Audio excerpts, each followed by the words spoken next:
See, I'm not one of these people who's worried about everything. You got people like this around you. Country's full of them now. People walking around all day long, every minute of the day, worried about everything. Worried about the air, worried about the water, worried about the soil. Worried about insecticides, pesticides, food additives, carcinogens. Worried about radon gas, worried about asbestos. Worried about saving endangered species. Let me tell you about endangered species, all right?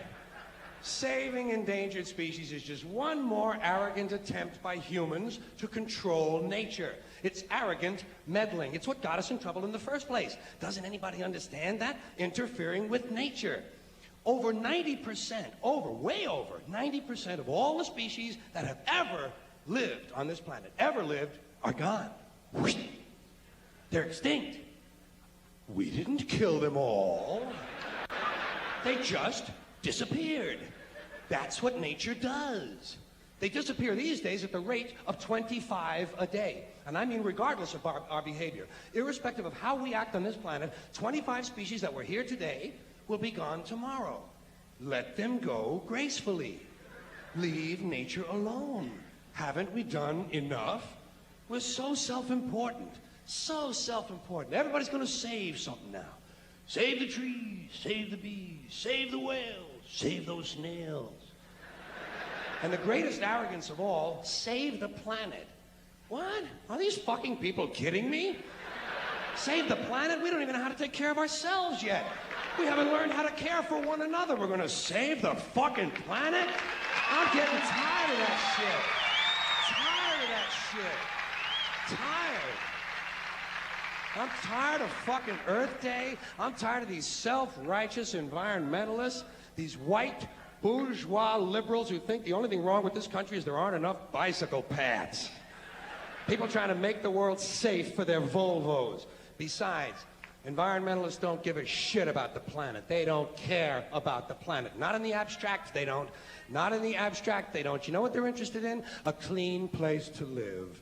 Their own habitat. They're worried that someday in the future they might be personally inconvenienced. Narrow, unenlightened self-interest doesn't impress me. Besides, there is nothing wrong with the planet. Nothing wrong with the planet. The planet is fine. The people are fucked. Difference. The planet is fine. Compared to the people, the planet is doing great. It's been here 4.5 billion years. Did you ever think about the arithmetic? Planet has been here 4.5 billion years. We've been here, what, 100,000? Maybe 200,000? And we've only been engaged in heavy industry for a little over 200 years. 200 years versus 4.5 billion. And we have the conceit to think that somehow we're a threat? That somehow we're going to put in jeopardy this beautiful little blue-green ball that's just a-floating around the sun? The planet has been through a lot worse than us. Been through all kinds of things worse than us. Been through earthquakes, volcanoes, plate tectonics, continental drift, solar flares, sunspots, magnetic storms, the magnetic reversal of the poles, hundreds of thousands of years of bombardment by comets and asteroids and meteors, worldwide floods, tidal waves, worldwide fires, erosion, cosmic rays, recurring ice ages, and we think some plastic bags and some aluminum cans are going to make a difference? The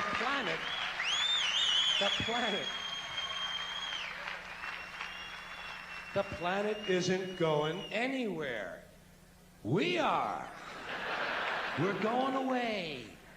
Pack your shit, folks. We're going away. And we won't leave much of a trace either. Thank God for that. Maybe a little styrofoam. Maybe. Little styrofoam. Planet will be here and we'll be long gone. Just another failed mutation. Just another closed-end biological mistake. An evolutionary cul-de-sac. The planet will shake us off like a bad case of fleas. A surface nuisance. You want to know how the planet's doing? Ask those people at Pompeii who are frozen into position from volcanic ash how the planet's doing. Want to know if the planet's all right? Ask those people in Mexico City or Armenia or 100 other places buried under thousands of tons of earthquake rubble if they feel like a threat to the planet this week. How about those people in Kilauea, Hawaii, who build their homes right next to an active volcano and then wonder why they have lava in the living room? The planet will be here for a long, long, long time after we're gone, and it will heal itself, it will cleanse itself, because that's what it does. It's a self-correcting system. The air and the water will recover, the earth will be renewed, and if it's true that plastic is not degradable, well, the planet will simply incorporate plastic into a new paradigm, the earth plus plastic. The earth doesn't share our prejudice towards plastic. Plastic came out of the earth. The earth probably sees plastic as just another one of its children. Could be the only reason the earth allowed us to be spawned from it in the first place. It wanted plastic for itself.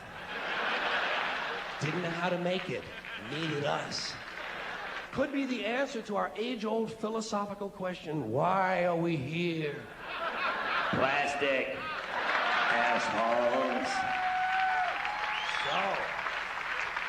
So, the plastic is here, our job is done, we can be phased out now, and I think that's really started already, don't you? I mean, to be fair, the planet probably sees us as a mild threat, something to be dealt with, and I'm sure the planet will defend itself in the manner of a large organism, like a beehive or an ant colony can muster a defense. I'm sure the planet will think of something. What would you do if you were the planet trying to defend against this pesky, troublesome species? Let's see, what might... viruses. Viruses might be good. They seem vulnerable to viruses. And viruses are tricky, always mutating and forming new strains whenever a vaccine is developed. Perhaps this first virus could be one that compromises the immune system of these creatures. Perhaps a human immunodeficiency virus, making them vulnerable to all sorts of other diseases and infections that might come along. And maybe it could be spread sexually, making them a little reluctant to engage in the act of reproduction. Well, that's a poetic note. And it's a start. And I can dream, can't I? See, I don't worry about the little things. Bees, trees, whales, snails. I think we're part of a greater wisdom than we will ever understand. A higher order. Call it what you want. You know what I call it? The big electron.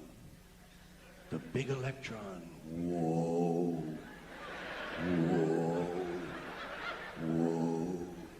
It doesn't punish. It doesn't reward. It doesn't judge at all. It just is.